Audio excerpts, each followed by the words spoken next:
اسلام دین فطرت ہے جو انسان کی جسمانی، روحانی اور معاشرتی ضروریات کو یکساں اہمیت دیتا ہے۔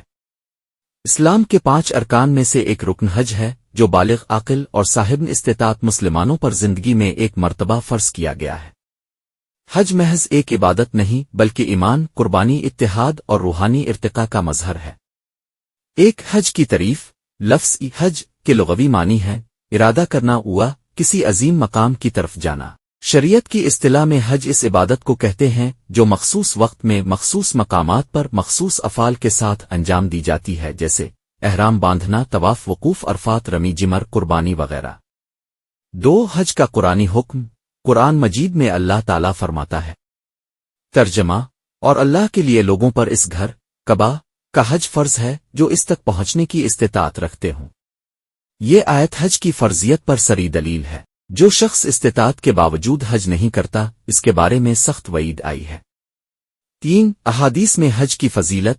رسول اللہ نے فرمایا، ترجمہ، جس نے حج کیا اور بےہودہ باتیں اور گناہ نہ کیے وہ ایسے واپس آیا جیسے آج ہی ماں کے پیٹ سے پیدا ہوا ہو۔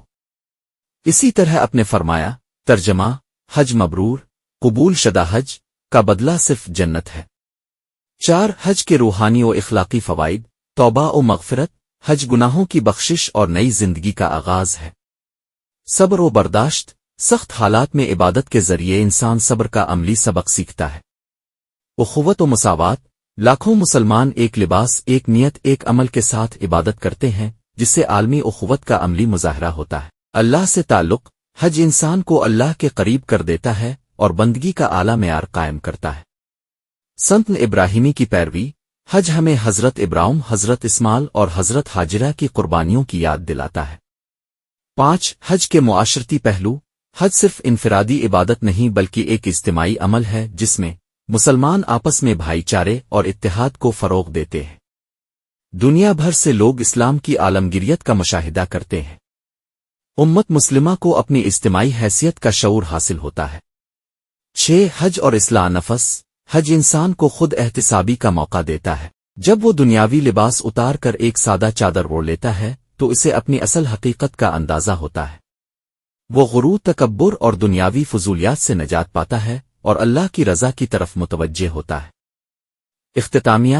حج محض ایک رسم و روایت نہیں بلکہ ایک مکمل تربیت کا ہے جو مسلمان کو تقوی، صبر، اتحاد، قربانی اور اطاعت سکھاتی ہے۔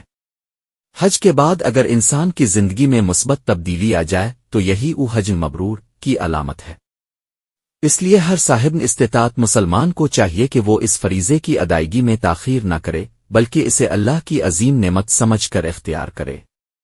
اللہ ہمیں بار بار اپنے گھر کی حاضری نصیب فرمائے، آمین۔